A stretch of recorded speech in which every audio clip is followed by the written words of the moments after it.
when I get to an open home, what is my best practice? Like whether I want to buy it, whether I'm just looking, like what should I do? Like you're putting your name down to say like, yep, I'm interested in this. But yeah, what are the right questions to ask to kind of put yourself in a good space to win the property, I guess, or just, make an impression? Going once, going twice, sold.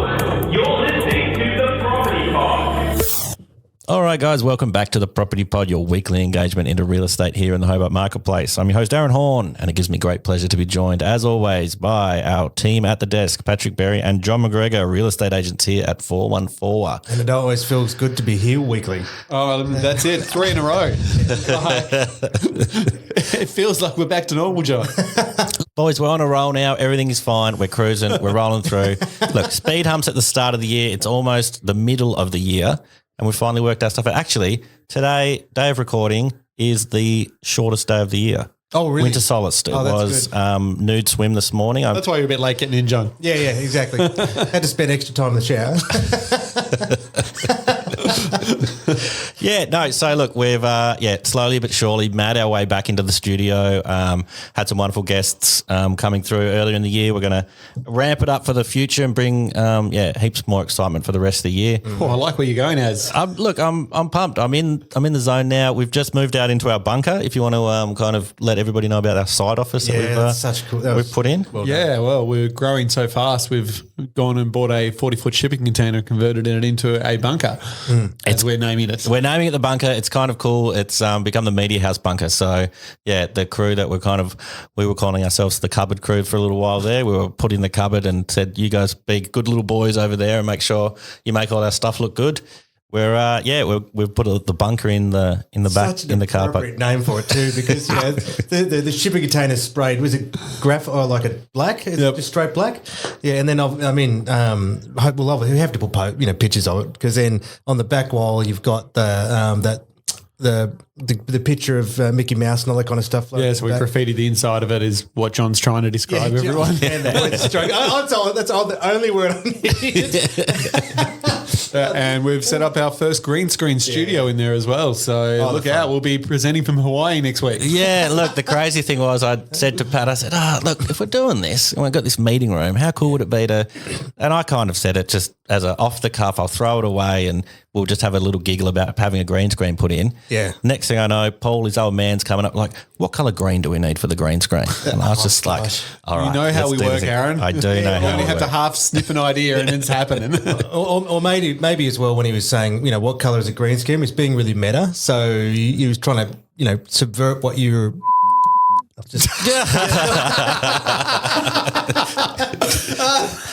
abort. I had a concept in my head, but it was gone the second I started speaking. Have you guys heard of this movie called The Godfather? Yeah. Jesus. Oh, that was so good, John. So yeah, it's the morning. The first question to the boys was, "Have you heard of the movie The Rock with Sean Connery?" We've never heard of this movie before. Yeah. But I still think that having him as Bond is still the best idea I've heard in ages. It just added at least another 50% of enjoyment on that film. So that's the bunker. That's the green screen is something that I just jokingly reference, and now I've got to find a way to use. So damn straight, because that chroma green paint, which apparently is a real paint, is special order. So now we actually have to use it. I just want to be in a scene with Sean Connery. Now we can make that happen. Got you covered. Is he passed away? I think he's he was a Highlander, so he might live forever. Oh, he's epic. The dude, just the screen presence, loved it. This is the Property Pod after all. It's a real battle this morning. No, we're going to get back on track and we're going to talk some serious real estate. I've got the green screen. I've got to use it. The space out there is amazing. So what you can kind of turn a 40-foot shipping container into is very, very impressive. And shout out to the 414 Property Code team for believing or just seeing an idea and making it happen. It's awesome. We like. So seeing an idea and making it happen, what I wanted to cover off, this bad segue, but I'm just going to run with it anyway, was I'm getting there. I've got it in my head. I was driving on the weekend and I went to Tourouse at District B and I was getting coffee, and I don't know if I don't go out at the right time on a Saturday morning. But the amount of open home signs I saw on my like little journey, I was like, is there an influx of open homes that are going on at the moment? Like I know we've been talking about low stock on the market, and that's kind of being a big thing. Simon mentioned it before, but like every corner I was seeing open home signs. Like, are they pumping? Are they going off? What's happening? I think open homes are back. Yeah, and I suppose even though the listings are low, a lot of the properties are staying on that little bit longer. So all of a sudden, rather than come and gone, Yep. they're doing this second and third open homes right as new properties are coming on, overlaying the other. So you're just seeing a lot more boards out on the street. Yeah, so days on market, 6 months, 12 months ago would have been 3 to 7 days tops. 7, across the board. So it's really hard to get an open home up and running when you've got a maximum time frame of sort of 7 days. Yeah, So absolutely. we tend to find that, that's why there wasn't a huge amount. And if they were one and done. So Okay. open home happened on Saturday morning. By Saturday afternoon, the property was sold, probably with multiple offers and huge amount of interest. And quite frankly, it's a horrible experience for buyers because Yeah. they had so many people just walking through their home. You cannot sit there and enjoy it or get the real understanding of it.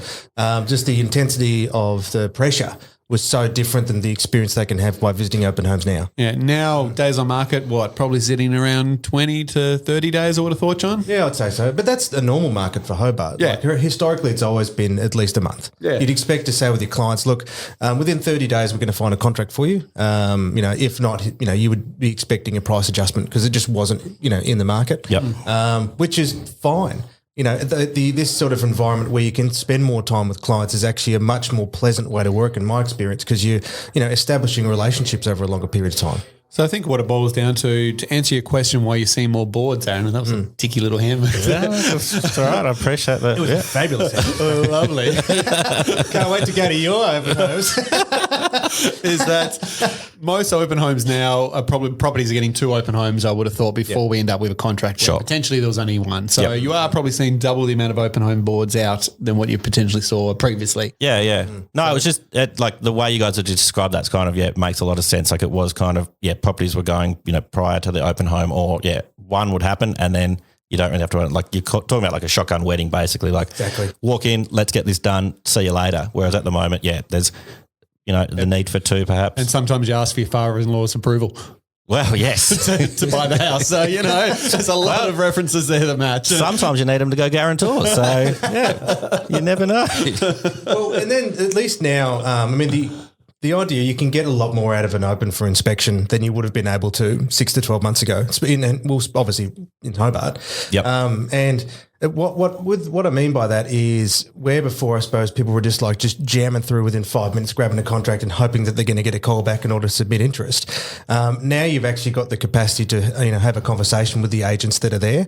And also to then have, space in rooms where no one is breathing down your neck at the same time. Yeah, more COVID safe approach as well. Yeah, and I know, as much so. as an agent, and recently I've been acting as a buyer's agent for a friend of mine in interstate, and obviously looking for properties for my partner as well at the time. Yeah. I've worn all the different hats recently, so it's been an interesting one to observe.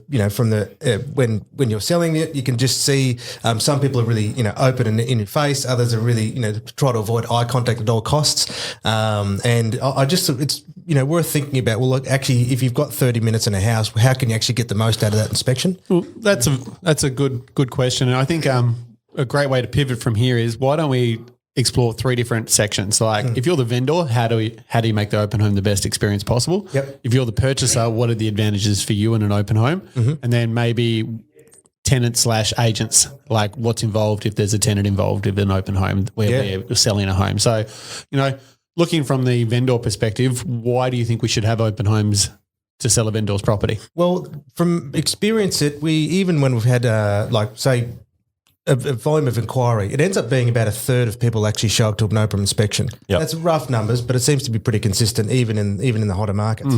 What we have noticed though is that those that would not even inquire will join at an open home. So by virtue of just having an open for inspection, those that would otherwise feel too nervous or not 100% engaged in trying to buy a property today are going to visit that open home just out of either curiosity, and you will and may and often find that right person that goes, actually, this just feels amazing. Either they might be looking on behalf of someone or they are looking on behalf of themselves. And just by chance, because it was open, they'll buy it. So it helps capture the passive buyer 100%. is what you're sort of indicating at. Yeah, absolutely. Yeah. For a vendor as well, I guess, having multiple people out of one property inspection or one open home creates that sense of urgency for a potential buyer if they see multiple buyers there. So I think you've got a better opportunity as well to get a contractor at a faster rate if you utilise open homes because you can create that sense of I have to have this, I guess, is the best way to describe it. And often it's instant feedback too, because you may, even if no offer arrives from that open home, it's still successful if you can grab valuable feedback. Yeah, for sure. So the idea, you could have completely missed the mark on price. If no one shows up after 2 weeks, you've either the presentation might be wrong, market needs to be adjusted, the price might be off. So you're getting feedback even if no one arrives. But if you've got it at multiple people, you can, then ask them the question, look, why are they there and what are they intending to spend? And sometimes they'll just give you a straight up, look, I'm not interested in this one, but what would you pay for it at a price? So it gives feedback in, if you're not actually getting the results you want at worst case scenario. Or if you're getting constant feedback like, look, I really like it, except it seems dark in this room or it seems cold in this area or it's not hitting these marks. It's like, we can actually kind of fix that or we can work on that. Or at least we know now that that's the reason that it kind of keeps hitting it stinks downstairs. Yeah. And that's not as silly as it sounds because we've had properties absolutely that haven't sold, taken off the market temporarily, done the adjustments, fixed up those little butts as we've always talked about, and then boom, it's gone. He loves them butts. He's a butt does. man. He's a big butt man. Uses those people in his corner to get jobs done. Yeah. That's right. Wow, he said he had all these hats on before, and I was just like, man, how many corners and hats does this guy have? He's got all these butts happening. Bitty butt. I like those sombrero hats. Yeah. I was kind of picturing when I'm a buyer's agent, I'm wearing a little butler's hat, or you've got these different ones that you show up in with you. I like those Boa War helmets, hats, square, All right, we are back off track again, boys. It happened a lot today. Right, moving over to buyer. If you're a buyer, why is an open home better experience, I guess?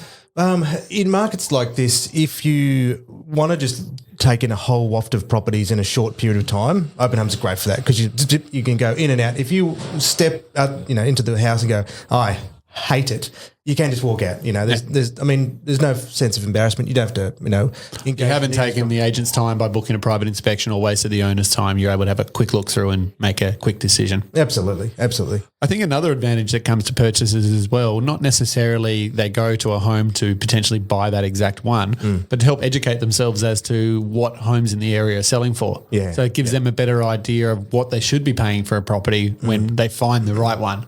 So if you've only been to one house in Rosetta and you don't look at any others, you don't know how potentially it compares, what they're asking for that versus the other properties, if that's fair market value. Yeah. But if you try to make yourself a little mini expert on the area, then it gives you a lot better understanding of what you should pay for the property and what should be an acceptable offer. Absolutely. And one thing too is I've had to encourage buyers in the past to say, look, just come and have a look at this property, even when they've said, no, I've Google mapped it, I don't like the area. Well, quite honestly, most of the time they don't actually know what they're talking about. And I've been a victim of that as well. You're quick to judge before you've experienced something. Yep. So to actually get yourself out, drive past and walk in has a completely different feel than what a Google map, can portray. And it comes down to suburbs. Like the amount of times that, we work with buyers, and you've probably experienced this, John, they give us a wish list of what they're looking to buy. Then you finally find that wish list property, you ring them up all excited. I just bought one in Old Beach. I'm like, but you told me you would never look at Old Beach. And we had 6 in that area we could have showed you. Yeah, I actually told you to look at them. Yeah. Actually, that's the one that I said that you'd love. So I think at least with open homes, and it does allow you to get a better understanding of different suburbs, what they offer, what's the pros and cons of the area without that, like you described, pressure, I guess. Yeah, and another thing because it is, we do buy an emotion, justify with logic later. Yeah. So being able to get that feeling of what you are connecting with is an important part of the experience, especially if you're trying to find a very, very special property for yourself. And another thing too, in markets like this where there may not be as many people, you do have more time to actually push the agent for questions because everyone operates differently, but at all open homes, the agent is always going to be on show. And so that's the time to just corner them if you can and just, go question after question after question after question because they can't avoid your phone call. like they are there on the spot and they're trying to, present themselves in a good light and the property in a good light. And so that's a really good time if you, have the courage just to start asking the question. Okay, yeah, this is where I wanted to kind of move the conversation towards, because I was like, from the guy on the outside, like when I get to an open home, what is my best practice? Like whether I want to buy it, whether I'm just looking, like what should I do? Like you're putting your name down to say like, yep, I'm interested in this, but yeah, what are the right questions to ask to kind of put yourself in a good space to win the property, I guess, or just, make an impression? Well, if the open home's full and lots of activity there and you absolutely love it, start picking out all the little imperfections to make everyone else aware of it. They start to second guess it. Oh, my God, have you seen the terrible carpentry on this? Did you hear about that house 2 doors down that got robbed last week? Yeah. Okay. So maybe Drop stories that can't quite be proven true or false. Righto. Okay, don't mind that. on a serious note, though. I've always found it's handy to make sure that you can be remembered. Okay. Because there's always a follow-up period if the So you guys will come back to the office and be like, oh, we've got to call these people that have were to there. call these people. Who are we going to call first? Oh, remember that guy that was wearing the funky socks, Yes. or the guy with the crazy glasses, or that guy that was asking all the questions. Exactly. Which is funny that you describe it like that, because I'll take John arrives at my open home and I'll take down John McGregor, phone number, email, but then I would normally write a note that describes that person. So I'm like, all right, this is guy with red shoes. So that helps me remember. So that if he does show interest later, it helps me remember, which one was that guy? That guy was the one that had the red shoes. So, John McGregor looks like Sean Connery. Yep. That's it. And I think I'll start to put on an accent as well. The guy, and then when you call him, it's like, this isn't who I remember. Getting noticed is important because, look, if you don't say anything to us and you walk through really quiet, you don't really interact with us and you leave, and inside you love that to death and we don't realise that, we then get what we believe is an amazing offer and the owner expresses that, yep, they're happy to take it. We may accidentally miss you, not intentionally, but it just sometimes happens. I guess my question from there would then be like, if that's you and that's the type of person you are and you're kind of a bit mousy and don't want to get out there, and like, what's a good way of? Well, maybe a follow-up text straight after saying, look, thanks for your time. I really liked that. Yeah, really liked the place. Sorry I didn't get a chance to talk to you, but can you please let me know what's happening with the place? Yeah. Maybe so just make an impression in a different way, but if it's not in person straight away, just exactly right. It doesn't have to be in person, but as long as you relay that information back to us so we are aware that you do have interest, I think then that's going to put you in a better position. Actually, that's a really good point, because my personality is I'm much more inclined just to go straight up to the person, start, we know. But my partner's like the complete opposite. Yeah. So I'd feel much more comfortable through a text message. Yeah. And the idea that you can make yourself memorable by sending the text message beforehand to say I'm looking forward to the open home, and then that follow-up after is great because you've got those 2 points of reference. But what you're really trying to search for is information, because, in the point of negotiation, information is king. So if some key elements are, why the owner's selling, what's the time frame, what's their urgency, what are their expectations, you can sometimes just ask the agent, look, if a price was to be presented today that the owners accept, where would that have to be? So you're just constantly fishing for more information. Do they know anything about the easements of the property or the title, or getting nuances? And asking for a copy of the easement and title if they don't have it there at the open home to provide to you there and then. Ask for it to be emailed through to you later that day so you can review it before you're put in a pressure position to make an offer. Yeah. So and that I know when you are talking about making an offer finally, well, all those little terms make a difference, because if you know that the owners are looking for it's really important that they could have a stronger contract in a shorter period of time. You might say, well, look, you're intending to wait 120 days, but you might go, well, look, if we really want this property, let's sharpen up our clauses ahead of the game, so that you are becoming a much more competitive. These questions that you described, John, they're quite interesting. Obviously, I just sold my place last week, and one of the buyers that came through was exactly that, asking all those type of questions, wanting to know what we were doing, where we're going. My dad was explaining that we're going to rent for 12, 18 months while we build. And straight away he was like, well, I have a house. It's not ideal, but does it help if I offer to rent the house back to them to continue living there for 12 months? Jeez, that's interesting. Yeah. So for him, his house, or you rent your house back? Rent our house back. Okay. So he was looking for a leverage point to potentially make his offer look Stronger. a little bit more appealing. Yeah. So if it meant he had to wait a year to get into it, he was prepared to do it because he had another home that he could keep and he was going to rent that out once he moved into ours. But he wouldn't have known that without asking those questions. So sometimes, it's not always about price or conditions that win you a contract. Sometimes you can get creative and find a solution to potentially a vendor's problem. That then puts you in a better position to secure a property. That's a brilliant way of phrasing it, actually. You're trying to find the vendor's problem. Yeah. Because ultimately, whenever we're moving, we are solving some form of problem. Yep. Be it downsizing, upsizing, we're offloading, they're offloading another property, they're under financial stress. And if you can discover their problem, you can be part of the solution to help solve that. And by identifying yourself with the agent, or sometimes it could be a private owner in that case, and be likable. Don't be a douche. Honestly, it's amazing how important that can be, just to be likable. You don't have to be like super charming or anything, but just don't be a douche. I think everyone can appreciate I think I found this week's sound grab for the Don't be a douche. Don't be a douche. Well, I think that particular person came through multiple ones of our open homes on the weekend. Victorian license plate. I think he offered 100 to 150 under the asking price on about 6 properties last weekend. Yeah, exactly. So, he was a hero. And he wasn't securing a property. And you just politely just say, look, it's, unfortunately it's not going to be acceptable. And then you might say, how about I introduce you to a property that you can afford?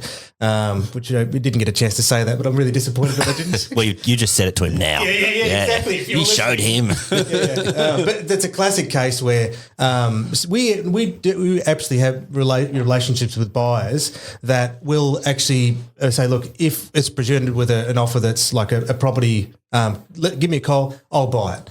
It could be an extremely distressful situation for an owner and they need an out within 48 hours. We have clients that would be prepared to accept properties and buy in any market. But they're good people that we've got great relationships with. Now, there's nothing stopping him with being a buyer like that who has relationships, who could be a distressed buyer for really stressful situations. Yeah. Unfortunately, the way he conducted himself was like, we're never going to speak to him again. So it's because you don't want to work with people like that. Jeez, I hope he's a listener. So do I. If you're out there, well, if you're wondering it's you or not. Yeah. Well, but it's a poor strategy if you're hoping to secure a property at a bargain price. All complaints go to john@414.com.au.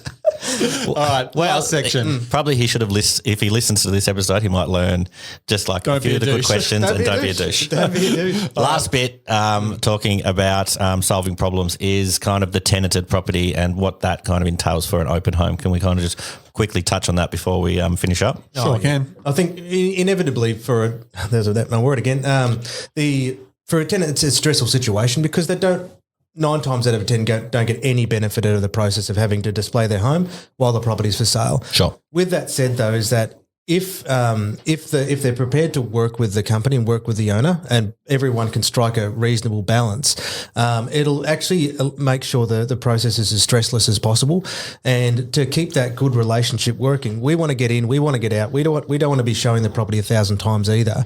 And we want to introduce it to someone good who will either hopefully take it on, or if you work with us, we'll help you find your next property as well. So for me, as a tenant who's actually been through that experience as well, is that I'll always presented the property as a means is that I'd be happy for it to display it in sale. Yep. No, only because when it was purchased by an investor, they instantly renewed the lease and we got it for below market rent because they knew we were great tenants. Sure. So that's sort of my sort of take on it would be, well, everyone's different, but make it easy for everyone. The process will be over quickly if you make it easier for others. Yeah, and I think we understand the pain points that as a tenant has, and we don't like selling rental properties when there's tenants involved because we understand that's not fair for them.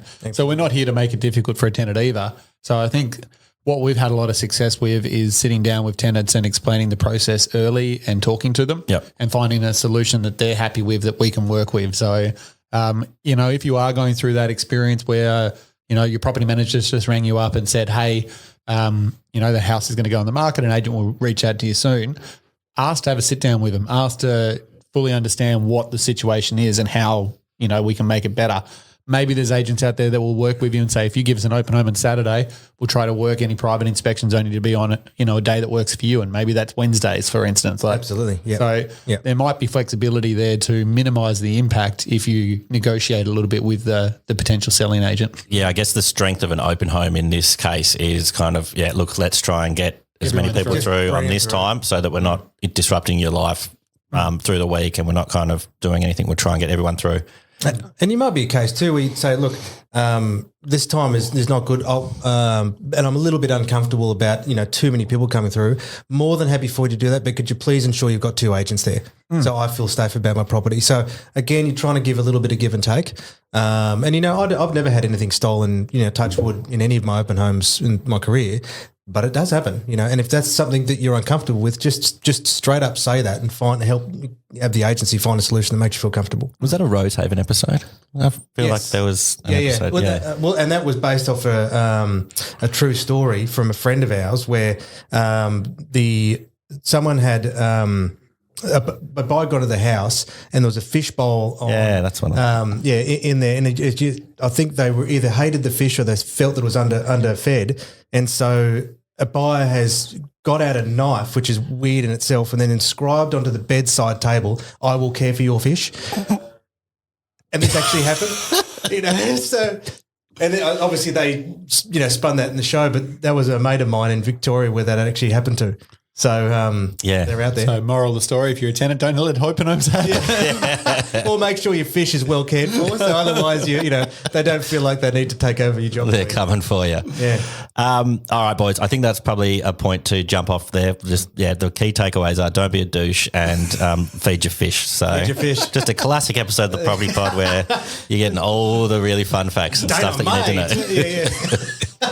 No, look, open homes, they're an important part of the industry. They seem to be happening a lot more now that days on market have extended out. So, I've learnt that today, and I'll know next time I'm driving around and seeing all the signs that could be a sign of why this is happening. Absolutely. So thanks for educating me.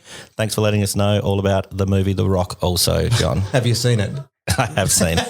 It's very good. But I'm going to give you some homework, John. Yeah. You should watch this movie called Jurassic Park this week. Really? That is a top notch.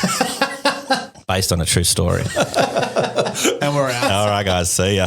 You have been listening to The Property Pod, recorded and edited by 414 Media House in conjunction with 414 Property Co. This podcast is general information only, and the thoughts and views expressed is the opinion of our panel, and listeners should always seek then use their own investigation into any topic we discuss to ensure they fully understand their own situation. It does not constitute and should not be relied on as purchasing, selling, financial or investment advice or recommendations, express or implied, and it should not be used as an invitation to take up any agent or investment services. No investment decision or activity should be undertaken on the basis of this information without first seeking qualified and professional advice.